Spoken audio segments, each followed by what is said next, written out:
한국형 ESG 가이드라인의 네 번째 영역, 지배구조에 대해서 한번 오늘 살펴볼까요? 네. 여러분, 지배구조라면 우리 영어로 익숙한 governance죠. 네. 지배구조가 얼마나 투명하고 합리적으로 공정하게 운영되는지 구조, 의사결정 그 과정 또는 조직의 부분에 초점을 맞춘 내용입니다. 자, 지배구조 영역에서 역시 또 여러 가지 범주가 중분류로서 나오게 되겠는데요. 네. 지배구조에서 여러분 가장 중요한 키워드는 뭘까요? 바로 이사회입니다. 이사회 내용에 그 많은 부분이 할애되어 있죠.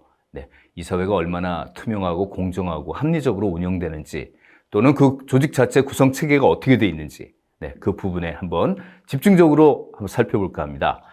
자, 중분류로서의 이사회 구성을 첫 번째 영역으로 우리가 살펴보는데 역시 여기에도 여러 가지 측정 가능한 진단 항목들이 당연히 있겠죠. 네. 먼저 첫 번째 이사회 구성의 진단 항목. 이사회 내부의 ESG 안건 상정이라는 부분에 대해서 한번 살펴보도록 하겠습니다. 자, ESG 가운데 이 G라는 지배구조는 조직을 투명하게 경영하고 윤리적인 기준을 어기지 않음으로써 환경, 사회적 문제를 해결하는 그 토대로서의 기능을 하는 것이 중요합니다. 네, 그렇죠. 이 SG에서 E와 S를 정말 기업 내부적으로 효과적으로 관리하고 경영하기 위해서 가장 기반이 되는 게 세 번째 G라는 부분이 되겠습니다. 따라서 G가 잘 되면 앞단에 E와 S라는 대내외적인 이 문제 이슈에 대해서 기업이 체계적으로 경영을 성과로 이어지게 할 수가 있다는 그런 내용이 되겠습니다. 자, 여기에 대해 해당 내용은 안건에 대해 상정된 안건은 바로 이런 것들이 있겠죠. 이사회, 주주관리, 윤리경영, 감사기구, 관련 법규 위반 여부가 그 범주에 속하는 것은 바로 그것 때문이죠. 그 중에 첫 번째 범주는 이사회 구성이고 그 첫 번째 항목은 이사회 내부의 ESG 안건 상정입니다. 이는 조직의 최고 의사결정기구인 이사회 또는 그 이사회 산하의 여러 위원회를 통해서 조직의 ESG 경영이 효율적으로 관리 및 감독되고 있는지 점검하기 위해서 이 이사회 내부의 활동 내역이나 운영 규정 이 두 가지를 집중 점검하게 되겠습니다.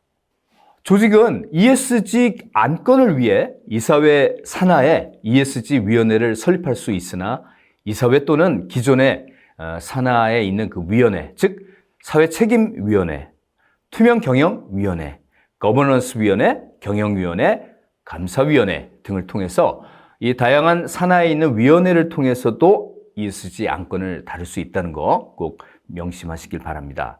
이사회 또는 이 산하의 위원회 활동 내역 중에 ESG 안건을 보고 심의 의결하였는지, 네, 이사회 또는 산하위원회 운영 규정상 권한과 역할에 ESG 관련 항목이 명시되어 있는지 측정해서 성과를 점검하게 됩니다. 여기서 활동 내역 영역에 대해서는 이런 것들이 있겠죠. 최근 1년간 ESG 관련 안건 중 심의 의결 사항이 있느냐, 없느냐, 네, 그 팩트 자체에 대해서 일단 평가를 하게 되겠습니다. 그 다음에 영역으로서는 운영 규정 영역, 네, 역시 이사회 또는 산하위원회 운영 규정에 ESG 외에 조직과 관련된 중요 ESG 이슈 또는 안건을 명시했느냐, 네, 그 부분 역시 객관적으로 판단할 수가 있겠죠. 네, 이 두 가지 바로 활동 내역과 운영 규정 이 두 가지 영역을 모두 갖추면 역시 만점을 받을 수 있는 진단 항목이 되겠습니다. 사실 이 부분은 그 활동 내역이 있다거나 규정이 있다거나 그렇게 되면 그다지 어렵지 않게 점수를 받을 수 있는 요건이 되겠습니다. 자, 두 번째 진단 항목으로서 사회이사 비율이 있습니다.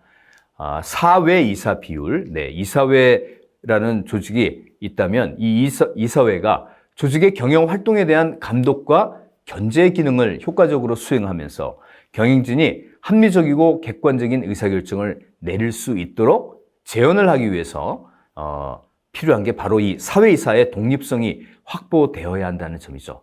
또한 충분한 수의 사회이사가 확보돼야 한다. 이 자체 두 가지 내용이 사회이사의 비율에 관한 그 내용, 진단 항목의 내용이 되겠습니다. 그렇죠. 이사회 자체 안에 주로 경영하시는 분 이사가 중심이 된다든지, 그 다음에 전문성이 확보되지 않은 그냥 동종 산업 내에 그냥 경험을 갖고 있신 분들만 이렇게 비슷한 집단만 모여 있다면, 예, 거기에 대해서 우리가 그 나온 결정에 대한 전문적인 품질에 대해서 우리가 신뢰하기가 좀 어렵죠. 그리고 투명하게 정말 객관적으로 눈치 안 보고 결정을 하겠느냐, 감독을 하겠느냐, 그에 대해서는 우리가 확신할 수가 없는 부분이 있습니다. 바로 이 사회이사, 외부에 있는 이사들이 여러 가지 직종의 전문성을 가진 이사들이 얼마나 많이 확보되느냐, 그 문제에 대한 내용이 되겠습니다. 어쨌든 따라서 투명한 결정을 위해서 이 사회이사 비율이 중요한 것인데요. 이 항목은 그 기업이 사회이사 제도를 통해서 경영진 및 지배주주, 소위 오너라고도 하죠. 네, 그런 분들에 대한 견제, 기업 경영 투명성의 제고, 소수 주주의 권리 보호 등의 이런 다양한 목적을 달성하고 있는지 확인하는 것으로 경영진의 의사결정 행위를 견제할 수가 있고, 독립적인 외부의 시각에서 기업 발전에 관한 제언을 할 수 있는 바로 이 사회이사 비율이 충분한지를 점검하는 것이에요. 대충 여러분 그 느낌이 이해되시나요? 네, 기존에 우리 현실을, 대기업의 현실을 보시면 많이 외부의 보도에 또 나온 바도 있지만, 기존의 창업주주, 지배주주, 오너들의 독단적인 또는 주주의 비율도 많이 50% 이상 갖고 있다고 하지만 그 50% 이상을 넘어서 거의 100%에 준하는 기업 내부의 전체적인 의사결정을 지배하고 있는 그런 현실을 많이 볼 수 있는 거죠. 바로 이런 부분을 견제하기 위해서 이사회, 특히 사회이사 비율이 충분한 구성된 그런 이사회 조직이 바로 여기에 대한 견제 세력으로서 전문적으로 기업 경영의 견제와 관리를, 통제를 하는 부분이 바로 그 기업을 위해서도 바람직한 거버넌스라고 볼 수가 있죠. 어쨌든 이를 위해서 조직과 독립적인 사회이사 비율을 측정하게 되는데요. 조직이 선임한 이 모든 사회이사를 대상으로 하되 독립성 관련된 사회적 논란이나 지적사항이 있는 그런 사회이사는 해당 비율에서 제외됩니다. 즉, 그러한 사회이사는 어쨌든 외부 매스미디어에 이렇게 노출이 돼 있다거나 사회적 논란이 조금이라도 있는 부분, 그런 경험이 있는 사회이사들은 이 비율에서 제외됨이 당연하겠죠. 사회이사가 3명 이상이면서 전체 이사 중 80% 이상인 경우, 그 비율 80% 이상인 경우에 만점을 받게 되는 거죠. 두 가지 AND 조건이 충족이 돼야 되는 거죠. 첫 번째, 사회이사가 3인은 이상 돼야 된다. 그리고 그 이사들이 전체 이사 중에 80% 이상을 해당하는 경우 만점을 받는다라고 진단 항목의 점수로 우리가 확인할 수가 있겠습니다. 세 번째 진단 항목, 대표이사와 이사회 의장의 분리 부분입니다. 여러분 제목만 보시면 대충 느낌이 오시나요? 네, 대표이사와 이사회 의장이 서로 동일해서는 안 된다. 이사회 의장은 대표이사가 돼서는 안 된다. 그런 내용이겠죠. 자, 구체적인 내용을 한번 들여다보죠. 대표이사가 이사회 의장을 겸직한다면 어떨까요? 이사회 독립성 유지하기가 어렵겠죠. 네, 따라서 이 항목은 실질적인 경영진의 경영활동을 감독, 견제하는 바로 이사회의 역할을 제대로 수행하기 위한 최소한의 독립성 확보 여부를 확인하는 것이죠. 과거 또는 현재 대표이사이거나 이사회 의장을 역임한 적이 없으며 회사로부터 독립성이 확보된 이사가 현재 이사회 의장인 경우에 한해서 만점을 받을 수가 있다는 것이에요. 현재 대표이사와 이사회 의장이 동일한 경우에는 어떨까요? 점수가 당연히 0점을 받게 되겠습니다. 자, 이 조건 다시 한번 우리가 생각해 보시면 이사회 의장이 겸할 수 없는 대표이사의 조건은 현직뿐만 아니라 과거의 대표이사도 포함해서 여기 연결되어 있습니다. 그리고 이사회 의장을 역임한 적도 없고, 그런 회사로부터 독립성이 확보된 이사가 바로 현재 이사회 의장이어야 된다라는 그 부분이 철저하게 이사회 의장, 이사회의 독립성을 담보하기 위한 그 의장의 역할, 자격을 여기서 지금 따지게 되는 부분이죠. 네 번째 진단 항목은 이사회의 성별 다양성입니다. 역시 성별 그리고 다양성 부분이 나오네요. 뭐든지 동질적인 집단으로 구성됐을 때 그 의사결정은 품질이 위험하다고 하죠. 네. 그래서 동일한 사람들이 만장일치로 나온 의견은 사실은 또 요새 선진 글로벌 기업들은 그 의사결정에 다시 의심을 품고 다시 한번 의사결정 토론을 하게 되는 경우가 있다고 하죠. 의도적으로 말이죠. 다양한 사람들의 의견, 다양한 의견의 집단지성은 그 집단 안에 최고로 똑똑한 사람 의견보다 훨씬 더 전문적이고 좋은 아이디어들이 우리가 나올 수 있다라고 보는 바로 그 집단지성에 대한 부분이 되겠습니다. 이 사회가 이 다양한 이해관계자들의 이 요구사항을 두루두루 고려해서 폭넓은 시각과 경험을 바탕으로 중요한 의사결정에 임할 수 있도록 이 사회 구성원이 다양한 백그라운드, 소위 배경과 경험을 갖고 있는지를 확인하는 그런 항목이 되겠습니다. 바로 다양성과 또 한 축의 포용성이라는 얘기도 많이 하는 것 같아요. 네, 이런 다양한 구성원을 포용하는 그런 이 사회를 바람직하게 본다는 거죠. 자, 그런 다양성에는 여러 가지 종류의 또 다양성이 있겠지만 우선은 성별이 가장 중요한 카테고리이면은 또 틀림이 없는 것 같아요. 너무 지금까지 우리가 남성 중심의 경영진, 이사진, 네, 국회에서도 역시 정치하는 부분에서 너무 남성 위주의 구성원 수가 크게 형평성이 기울어서 사실은 대한민국 우리 사회에는 남성과 여성이 거의 반반 이렇게 구성이 되는데 그 대표성을 잃는다는 거죠. 그래서 포용성과 이런 다양성 분야에서 아마 대표적인 분류 기준인 남성 대비 여성의 비율. 물론 그 기업 자체가 여성 친화적인 여성 중심의 기업이라 그러면 역시 상대적으로 소수인 남성의 비율이 되겠죠. 어쨌든 남성 대비 이런 여성 비율 또는 여성 대비 남성 비율을 점검한다는 그런 취지가 되겠습니다. 이사회 내부에 여성 이사가 2명 이상 그리고 그 비율이 몇 퍼센트 이상인 경우 30% 이상인 경우에 만점을 받는다는 내용이죠. 이사회 내 다수성이 여성일 경우에 역시 아까 말씀드린 대로 반대로 남성이 이사회 내부에 2명 이상이고 그 비율 자체가 전체 구성원의 30% 이상이 남성이 돼야 된다. 네, 그 만점 기준을 AND 조건으로 2가지로 말씀을 드렸습니다.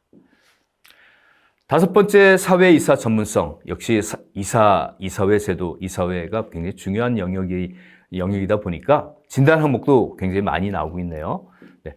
다양성과 함께 또 필요한 부분이 뭐죠? 결국 경영진의 의사결정을 관리하고 통제하기 위해선 전문성이 있어야 됩니다. 사회이사들이 아무래도 객관적인 기업 바깥의 시각에서 전문성을 좀 동시에 겸비를 해야 되겠다. 그런 내용인데요. 내용을 한번 들여다보죠. 사내이사는 뭐 경영하는 경영 임원들을 말씀드리는데요. 이 사내이사와 사회이사의 정보의 비대칭이 존재하는 상황에서 사회이사가 조직의 중장기 발전에 관한 충분한 의견을 제공하거나 경영진의 의사결정을 견제할 수 있는 그 전문성을 갖추고 있는지 확인하는 항목이에요. 네. 당연히 사내이사들은 경영과 관련된 전문적인 기업 내부의 경영 활동을 하는 이사들이기 때문에 사회이사에 비해서는 완전히 정보가 엄청 많겠죠. 네, 사회이사는 그때 출동해서 이제 그때 임무를 비상근적으로 보기 때문에 정보에 약할 수밖에 없다. 그래서 이런 밸런싱의 비대칭, 정보의 비대칭 문제를 이제 우리가 어떻게 해결하느냐, 이 밸런싱에 대한 내용이 되겠습니다. 동종산업이라고 할 때 우리 한국표준산업분류, 보통 통계청에서 이렇게 몇 번씩 손을 거쳐서 지금 분류 기준이 돼 있죠. 한국표준산업분류에 대분류, 소분류, 중분류, 세분류, 세세분류 쫙 있죠, 분류가. 자, 이런 동종산업의 경력을 보유한 사회이사가 50% 이상인 경우 만점을 받을 수가 있습니다. S&P 글로벌의 경우에는 국제산업분류 표준, 이 레벨 1에서는 산업분류를 기준으로 동종산업 내 전문지식 및 경력이 있는 사회이사 비율이 60% 이상인 경우 이 사회 전문성이 있다라고 판단하죠. 그리고 MSCI 이 부분에서는, 이 기구에서는 국제산업분류 표준 이 기준으로 동일한 산업분류 내에 경력을 보유한 그러한 사회이사만을 전문성을 갖춘 사회이사라고 이렇게 규정을 하고 있습니다. 그 규정 자체가 국제적인 이런 표준 기구, 단 기구의 표준 어떤 분류 기준을 비추어서 이렇게 전문성에 대한 기준을 정의를 하고 있다라는 점을 한번 염두에 두시면 좋겠습니다. 이번에는 이사회 활동이라는 그런 관점, 지금까지 이사회 구성에 대한 말씀을 드렸는데요. 두 번째 영역으로는 얼마나 이사회가 활동적으로 제대로 활동하고 있는지 그 동적인 부분에 대해서 한번 영역으로 한번 살펴보겠습니다. 이사회 활동이란 영역에서의 진단 항목 역시 몇 가지가 쭉 소개될 예정인데요. 첫 번째 진단 항목은 전체 이사의 출석률입니다. 그렇죠.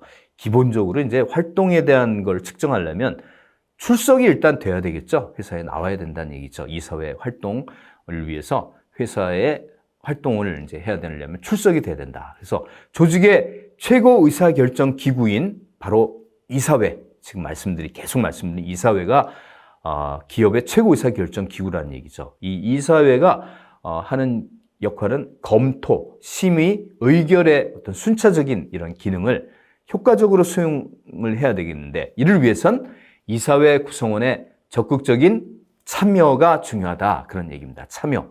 바로 출석률에 대한 얘기를 하려고 하는 거죠. 따라서 이 항목은 이사회 구성원이 회사에서 소집하는 이사회에 참여해서 조직의 성장 및 발전에 관한 제언, 그리고 주요 안건에 대한 의사결정 행위를 하고 있느냐? 네, 그것을 확인하고자 하는 것이겠죠. 이를 위해서는 직전 회계 연도에 개최한 이사회에 대해서 개별 이사의 참석률을 평균하여 결국 성과를 점검하게 되는 것인데요. 네, 직전 회계연도에 개최한 이사회를 일단 이사회 그 활동 내역을 이제 펼쳐보면서 측정을 하게 된다는 얘기죠. 이사회 구성원 평균 출석률이 95% 이상, 이사회 구성원이 10명이면 9명 갖고는 안 되겠네요. 10명이 다 나와야지 이제 만점을 받을 수가 있다. 그리고 평균 출석률이 75% 미만인 경우 0점으로 처리한다.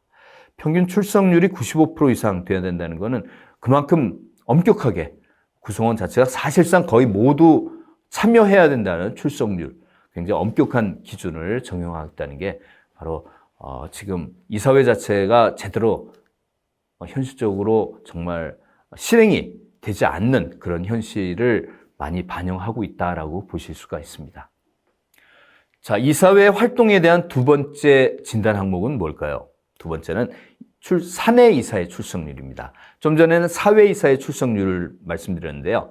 사내 이사 같은 경우에는 아무래도 출석이 기본적으로 그렇게 계속 경영에 참여하는 사내 이사들이기 때문에 출석률에 큰 부담은 없겠다는 그런 생각을 우리가 갖겠습니다. 자, 이 조직의 최고 의사결정 기구인 이사회가 역시 검토, 심의, 의결 기능을 효과적으로 수행하기 위해선 외부 이사 말고 사내, 특히 조직의 사업 운영을 총괄하는 이 사내 이사가 적극적으로 이사회에 참여하는 것이 중요하다.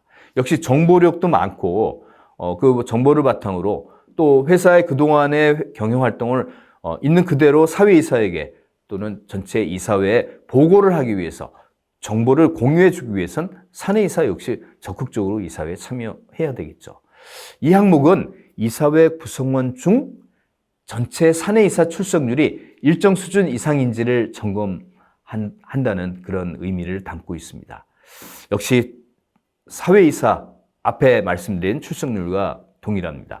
직전 회계 연도에 개최한 이사회에 대해서 개별 사내이사의 참석률을 평균하여 측정한 그 사내이사 평균 출석률이 95% 이상 경우 만점을 받을 수가 있으며 출석률이 75% 미만인 경우 0점으로 처리된다. 네, 고득점도 아니고 바로 0점으로 그냥 75% 미만이라면 75%까지만 돼도 0점이다. 얼만큼 민감하고 이사회 활동이 중요한지를 우리가 엿볼 수 있는 그 측정 지표가 되겠습니다.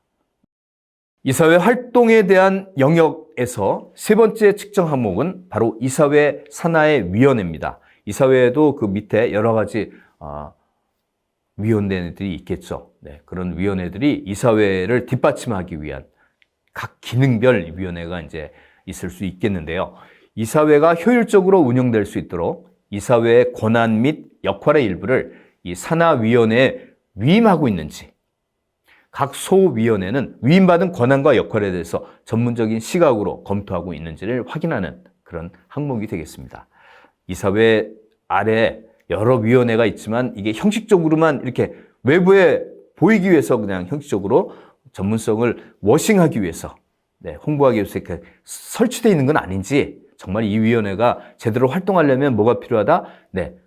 이사회로부터 정말 활동할 수 있는 위임받은 권한과 역할이 있어야 된다. 그래서 전문적인 시각으로 전문적인 결과를 내놓을 수가 있다는 얘기죠.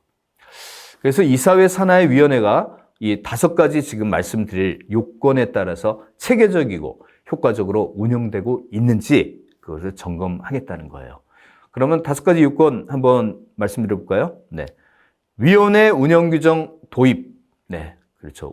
위원회 운영 규정이 도입돼 있는지 없는지 이거 팩트 OX가 되겠죠. 위원회 구성원 중임. 위원회 구성원이 이사회 이사와 중임돼 있는지, 겸직돼 있는지. 그다음에 위원회 구성의 독립성. 4번째, 위원회 개최 횟수. 위원회 상정 안건. 이것들이 어느 정도 운영되고 있는지를 점검하겠다. 이 5가지 요건을 모두 갖춘 경우에만 만점을 받을 수가 있습니다. 그리고 1개 이하를 충족하면 0점을 받는다. 그래서 중간에 점수는 나름대로 또 등급이 돼 있겠죠.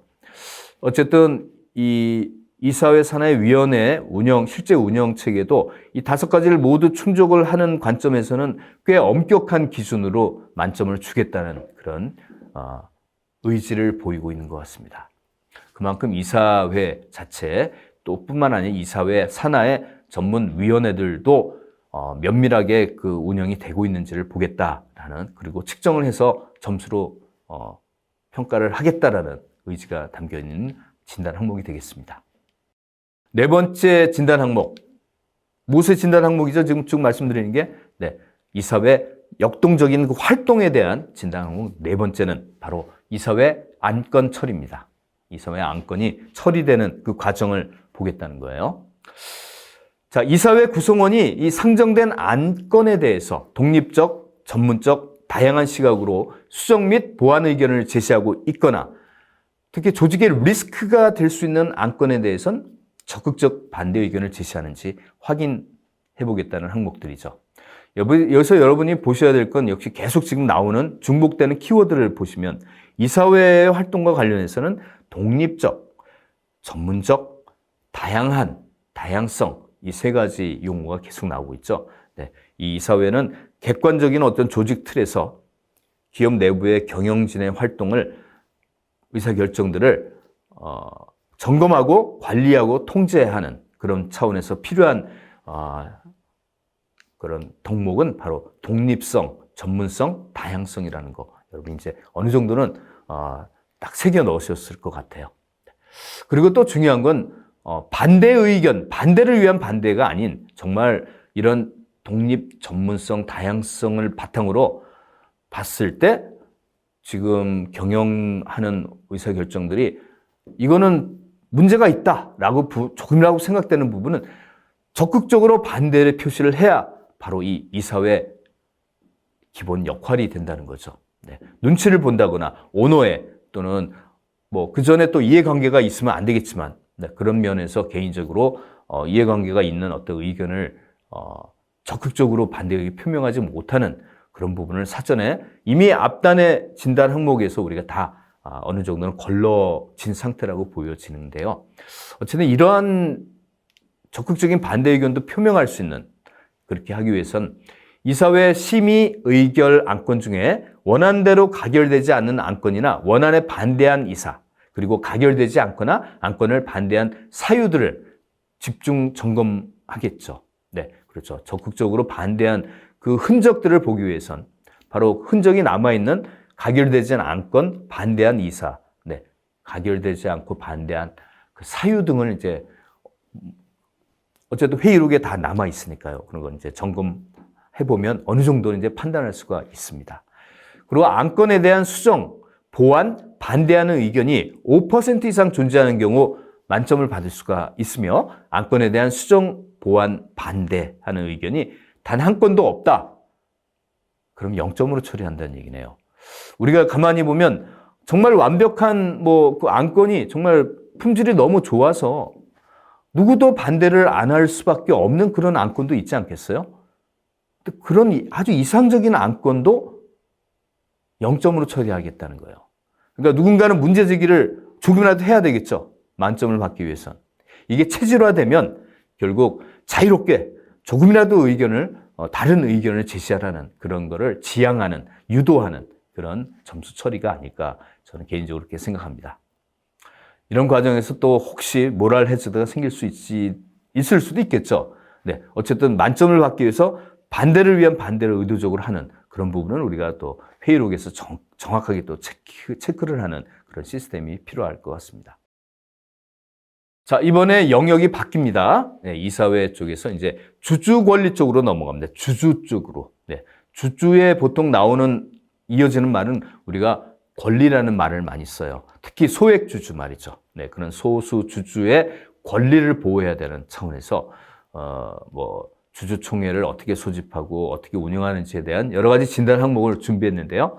자, 주주 권리로 되는 영역은 주주 권리 뒤에 보호가 있다는 생각을 하시면 이해하시기 편할 것 같아요.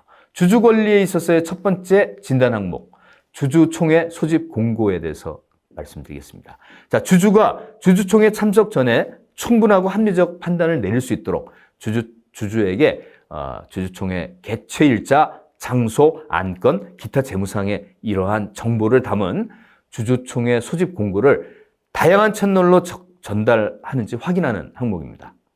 소극적으로 한다면 하나의 채널로 일시적으로 공고를 하고 그냥 지나칠 수도 있죠. 이런 부분을 해칭하기 위해서 충분한 기간 동안 다양한 채널로 전달하는지를 보는 거죠.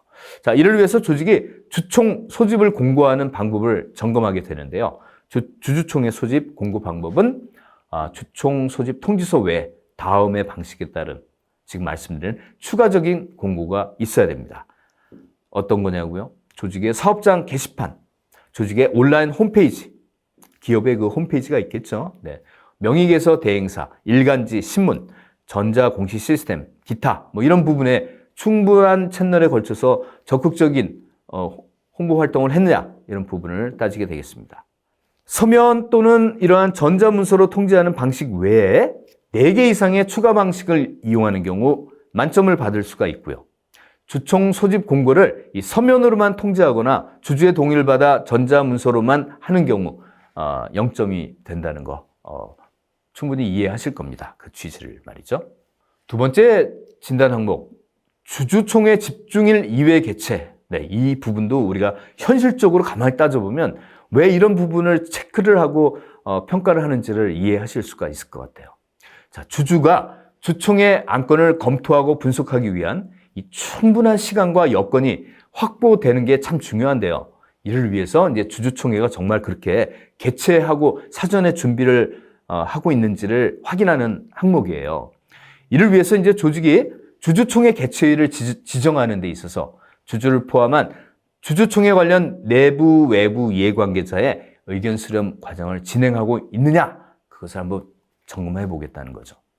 주주총회 개최일을 지정하는 데 있어서 지금 말씀드린 이 5개 요건 모두 충족하는 방식이면 만점 받을 수 있다는 그런 내용입니다. 자, 하나씩 살펴보겠습니다. 요건 1, 재무결산 및 감사보고서 발행일을 고려한다. 네, 그렇죠. 요건 2, 조직의 연간 업무계획 및 경영진 등의 업무 일정을 고려한다. 요건 3, 연기금, 기관 투자자, 그 다음에 의결권 자문사 등의 주요 시장 참여자 의견을 수렴한다. 요건 4, 소액주주 및 기타 이해관계자 등의 의견을 수렴한다. 요건 5, 마지막, 주주총회 예상 집중일을 고려한다.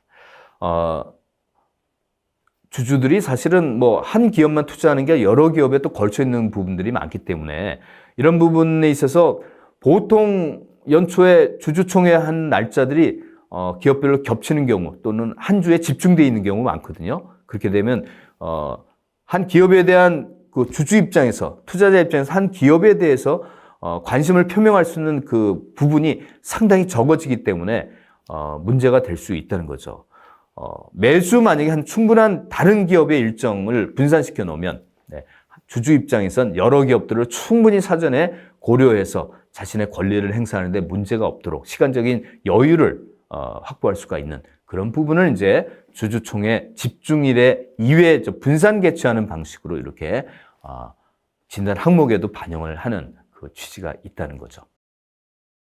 세 번째, 집중 전자 서면, 집중 투자 투표제, 전자 투표제, 서면 투표제에 대한 진단 항목입니다. 조직의 모든 주주가 의결권을 용이하게 쉽게 편하게 행사할 수 있으며 소수 주주에게 소액 주주 이런 주주들에게 이해관계를 대변할 수 있는 이사 선임의 기회를 제공하고 있느냐 그걸 확인하게 보겠다는 항목입니다. 상법상 어떤 조직의 자율적 의사결정에 따라 선택할 수 있는 이 소수 소액 주주 보호장치 도입의 여부를 점검하는데요. 조직 정관에 서면투표제, 전자투표제, 집중투표제를 도입하고 있는지 특히 이사회가 결의해서 이 전자투표제를 장려하고 있는지 진정성을 갖고 정말 장려하는지 그 여부로 성과를 점검하겠다는 거죠.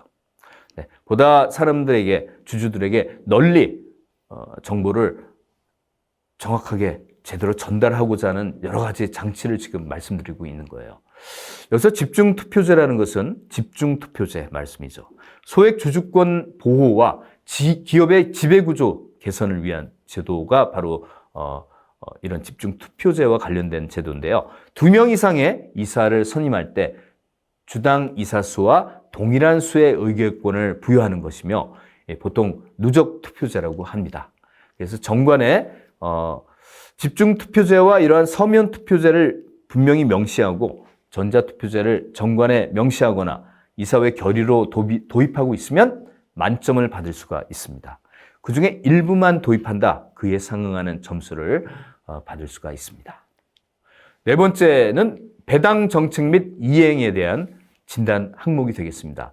조직이 주주의 가치 증진 및 투자 의사결정에 필요한 배당 관련 정보를 적시에 충분하게 안내하고 적절하게 배당을 실시했는지 확인하는 항목이죠.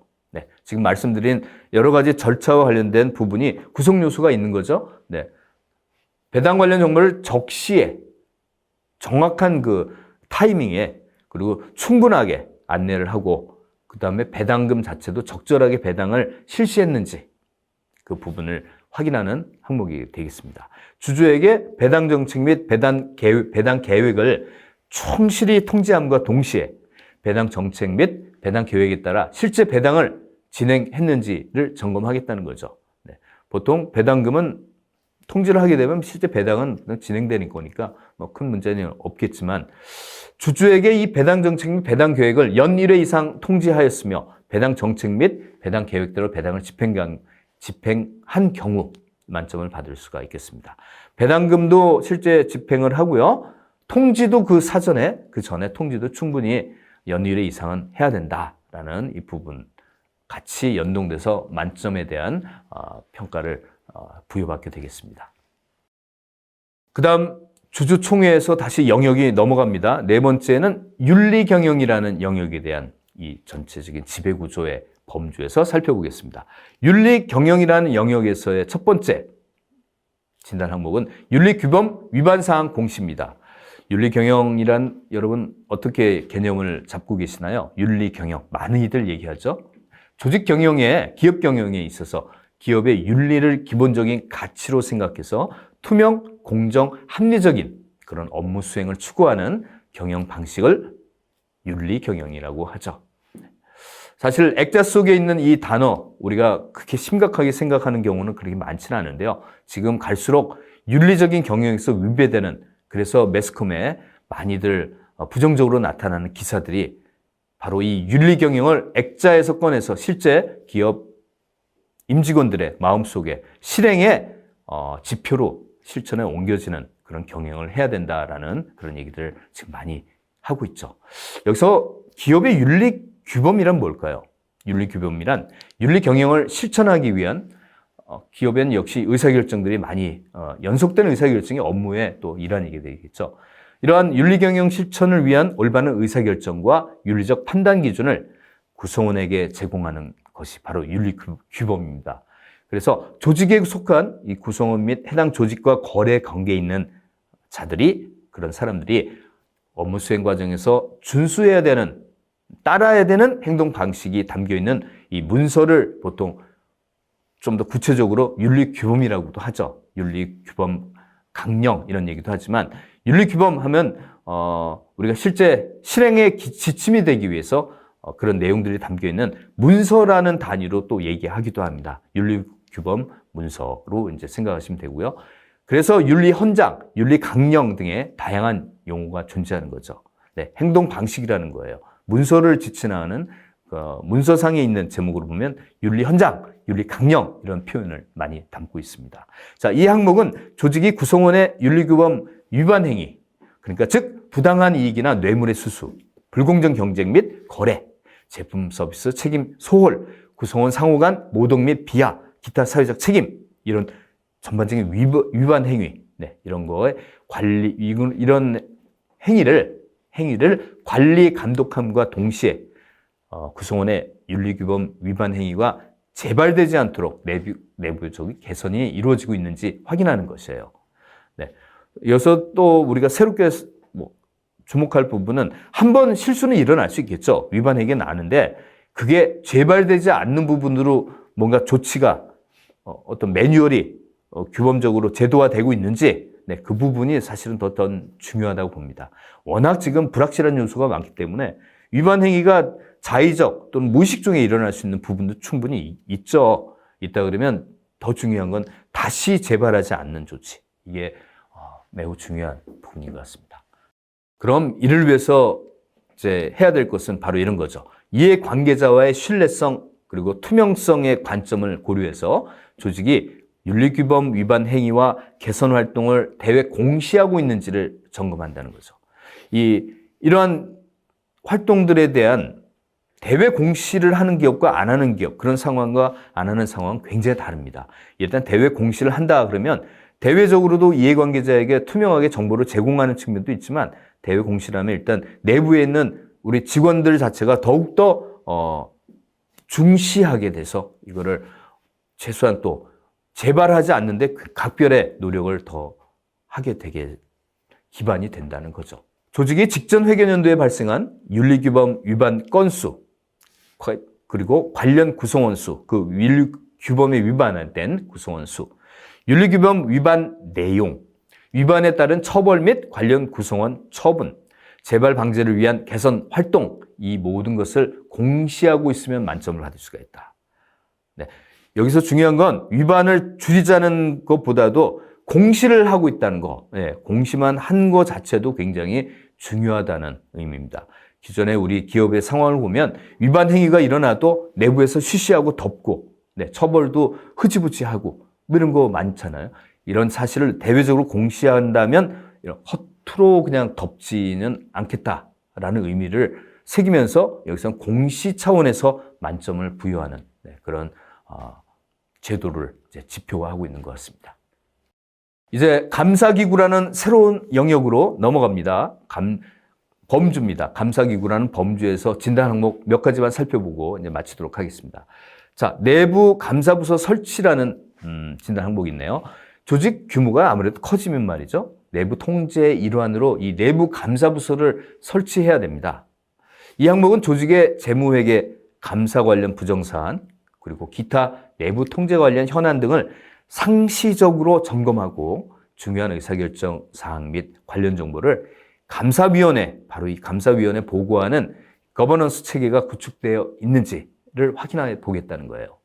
이를 위해 조직이 내부 감사부서를 두고 있는지, 그렇다면 내부 감사부서의 독립성은 돼 있는지, 그 책임과 역할을 명확히 규정은 하고 있는지 등등을 점검하겠다는 겁니다. 이 내부 감사부서를 두고 있으며 또한 조직과 독립적으로 감사위원회 지원 역할을 수행하는 이 별도 전담부서를 두고 있는 경우 만점을 받을 수가 있다. 전부 다 엔드 조건으로 전부 다 갖춰야 된단 말입니다. 그리고 독립된 내부 감사부서를 두고 있지 않거나 감사 관련 업무를 수행하는 그 부서 또는 업무 분장을 두고 있지 않는다라면 0점을 받게 한다는 거죠. 자, 감사부서는 우리가 한마디로 가장 중요한 덕목은 독립성입니다. 네, 조직의 또는 오너의 전문 경영진과 어느 정도 거리를 두고 독립성을 갖고 그들의 의사결정과 경영 활동들을 감독을 해야 되겠죠. 감독을 위해서는 독립성이 기반이 돼야 된다. 두 번째 진단 항목, 감사기구 역시 전문성입니다. 독립성과 전문성은 항상 같이 따라다니는 것 같아요. 독립성만 있다고 전문성이 없는 사람이 독립성만 있다고는 또 되지 않겠죠. 네, 전문성이 있는 사람들이 독립성을 갖고 일을 해야 되겠죠. 자, 조직의 감사위원회가 거시경제 흐름 및 업종 동향에 대한 직관 그리고 상법 등의 관련 이 법률 소양, 아무래도 그 사람 개성, 개인적인 어떤 능력에 대한 부분을 지금 얘기하고 있네요. 그리고 회계 재무감사에 관한 이 전문적인 지식을 보유하고 있는지를 확인해보는 항목입니다. 국내 법률상 규제되어 있는 이 감사위원회 전문성 조건을 상회해서 회계 및 재무 전문가를 감사위원으로 선임하고 있는지를 점검하는 거죠. 아무래도 회계와 재무 전문가가 여기 기반이 돼야 되는 부분인 것 같습니다. 감사위원회 전문성 조건 몇 가지 살펴볼까요?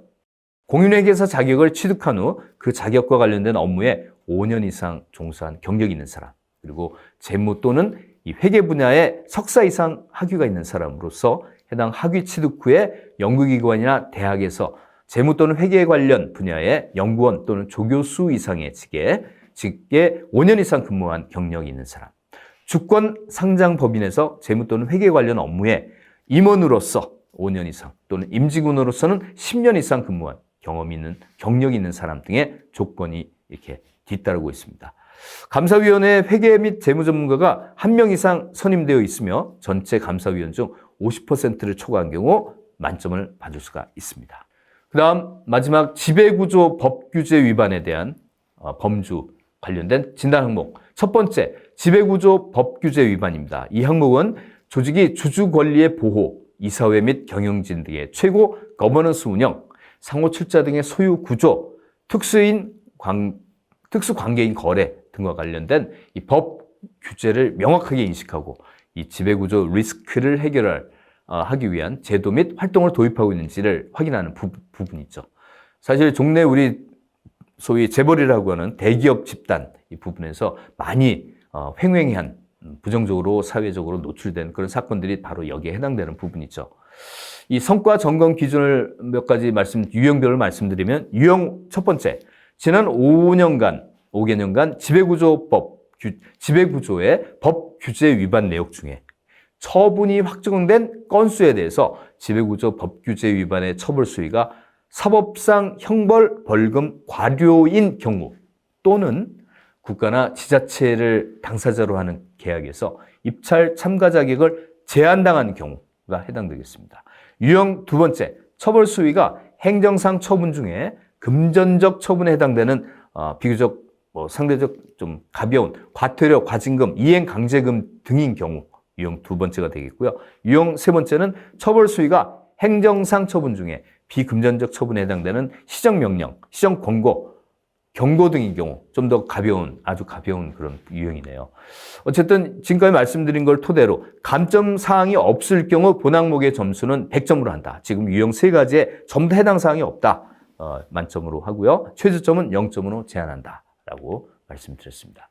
오늘은 지배구조라는 이 범주의 차원에서 KESG가 진단하는 진단 항목들은 어떤 게 있는지를 다양하게 봤는데 역시 제일 중요한 건 뭐라고 생각하십니까? 네, 우선 가장 이사회가 떠오르겠죠. 예, 이사회가 중심이 되면 그 나머지 주주총회부터 해서 그 나머지 부차적인 감사위원회라든가 이런 부분들 다 연계돼서 잘 될 수 있는 기본이 바로 이사회입니다. 이사회 하면 역시 독립성을 갖고 전문성을 갖고 있는 사회이사들이 충분히 참여하는 부분이 제가 볼 때는 오늘 내용의 가장 중요한 지배구조의 진단 항목이 아닌가 그렇게 생각되네요. 자, 오늘 준비한 내용은 여기까지입니다. 고맙습니다.